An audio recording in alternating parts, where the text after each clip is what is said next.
दोस्तों, आज की इस वीडियो में हम आपको एक हिंदू शख्स का वाकया बताने वाले हैं जिनका नाम सूर्य प्रताप था।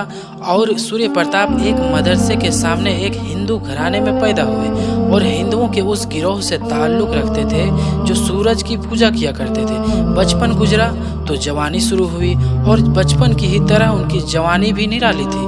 वो एक हमदर्द नौजवान थे जो हर वक्त हर किसी की मदद को तैयार रहते थे और वो मजहब को नहीं देखते थे और वो मोहल्ले की हर औरत को मासी कहते थे। और उनका रोज का काम ये था कि वो सुबह सवेरे सूरज निकलने से पहले मदरसे के कुएं के पास आते और कुएं से पानी निकाल कर नहाते और फिर अपना रुख सूरज की तरफ करके अपनी नज़र जमाए घंटों खड़े रहते और सूरज की पूजा किया करते थे।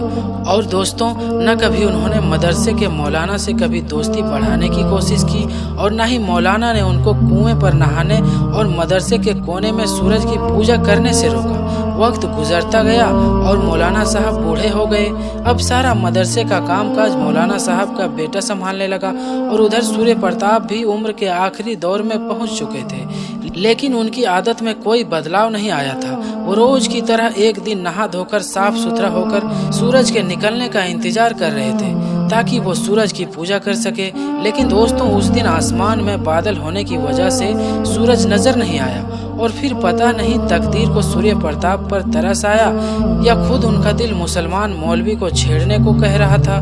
फिर उसके बाद सूर्य प्रताप मौलाना साहब के पास जाकर खड़े हो गए तो देखा कि मौलाना साहब बबूल के पेड़ से दतवन बना रहे थे। तो उनके पास सूर्य प्रताप आकर कहने लगा कि मौलाना साहब, ना तो आपके बड़ों ने हमें मुसलमान बनाने की कोशिश की और ना ही अब आप हमें जन्नत में भेजने की कोशिश कर रहे हैं। सूर्य प्रताप ने मजाकिया अंदाज में मौलाना साहब को छेड़ दिया। फिर मौलाना साहब ने सूर्य प्रताप को पलट कर देखा और उनका हाथ पकड़कर अपने कमरे में ले गए और मौलाना साहब कहने लगे कि और फरमाइए, आज हमारे नसीब कैसे जाग गए और आज अपने हमें वक्त कैसे दे दिया।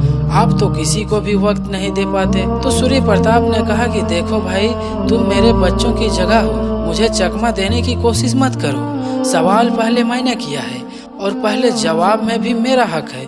आखिर तुम सारी दुनिया को मुसलमान बनाने के लिए बिस्तर उठाए फिरते हो, लेकिन मैं भी तो आपके पड़ोस में उम्र पूरी करने चला हूँ। मुझे किसी एक बार झूठे मुंह भी नहीं पूछा कि क्या तुम भी मुसलमान बनना चाहते हो या नहीं। मैंने सुना है इस्लाम में आस पड़ोस में रहने वाले पड़ोसियों के बड़े हुकूक होते हैं, कम से कम पड़ोसियों के हुकूक ही हमें दे देते। सूर्य प्रताप की इन बातों ने मौलाना को बड़ा संजीदा कर दिया। मौलाना साहब ने बड़े नरम लहजे से बोला, सूर्य प्रताप जी, मेरे वालिद की जान निकलने से पहले उन्होंने वसीयत आपके लिए की थी। वो फरमाते थे कि सूर्य प्रताप जन्नती आदमी है और उसमें सारी आदतें अल्लाह की पसंदीदा है, बस थोड़े कागजी काम बाकी हैं। ये अंदर से मुसलमान है और अल्लाह की रहमत इस पर टूट पड़ने को तैयार है। बस तुम मेरे बेटे उस लम्हे के लिए तैयार रहना जब सूर्य प्रताप जी के अंदर अल्लाह की मोहब्बत जागे और उस वक्त उसे संभालना तुम्हारी जिम्मेदारी होगी। मौलाना की बात सुनकर सूर्य प्रताप हक्का बक्का रह गए और बोले कि अच्छा भाई, मौलाना मरहूम तो बड़ी पहुंची हुई हस्ती थे, हमें खबर भी नहीं लगने दी और हमारे दिल के राज बता दिए।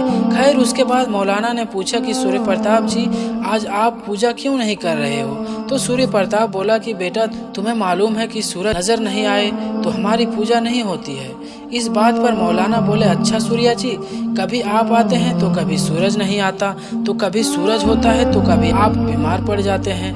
आज आप दोनों मौजूद हैं लेकिन एक दूसरे को देख नहीं सकते हैं। ये दरमियान में रुकावट किसने डाल दी है। तो सूर्य प्रताप कहने लगा, हाँ, आज बादल ने मेरी पूजा में रुकावट डाली है। पर मौलाना कहने लगे कि अच्छा, सूरज जो है वो हल्के फुल्के बादलों के सामने मजबूर हो गया है और कोई और हस्ती है जो कि सूरज से भी ताकतवर है, जिसने अपने हुक्म से एक रुकावट खड़ी कर दी और सूरज आज उगने के बावजूद मजबूर हो गया है। तो ये सुनकर सूर्य प्रताप जी खामोश हो गए। फिर मौलाना ने कहा, अच्छा सूर्य प्रताप जी, बताइए कि कभी ऐसा हुआ है कि आपने एक पूजा नहीं की तो सूरज ने गुस्सा किया हो और अगले दिन आने से इनकार कर दिया हो या सूरज निकलने से इनकार कर दिया हो।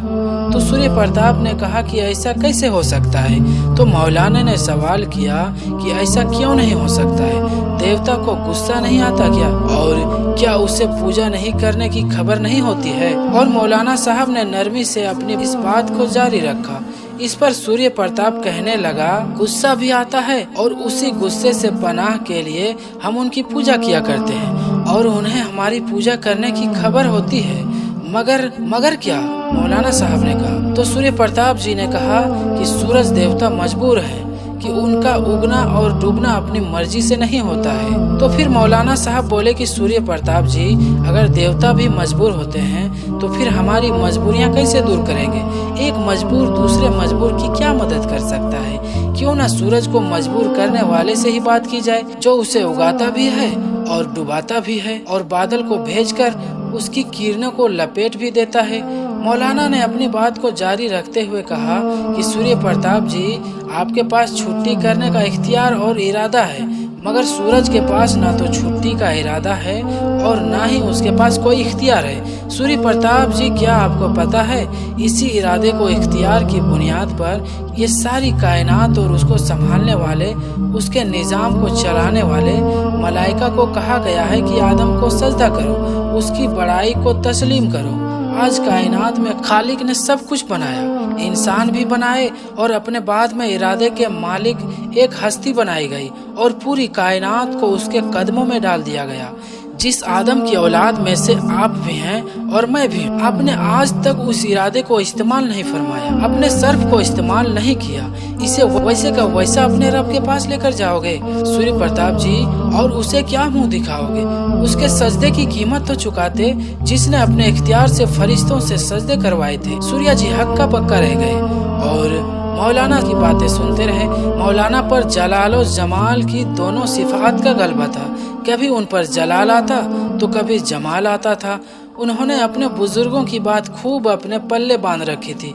मौलाना ने फिर कहा कि सूर्य प्रताप जी, आप बहुत नेक इंसान हैं, हम सब ने आपको बचपन से देखा हुआ है, शायद कि हम मुसलमान में भी आप जैसा हमदर्द, सखी और नेक इंसान मौजूद नहीं है। मगर सूर्य प्रताप जी, कागजी कार्रवाई तो करनी पड़ेगी। दिल के दरवाजे का ताला अंदर से खुलता है और अल्लाह ने सुन्नत बना रखी है।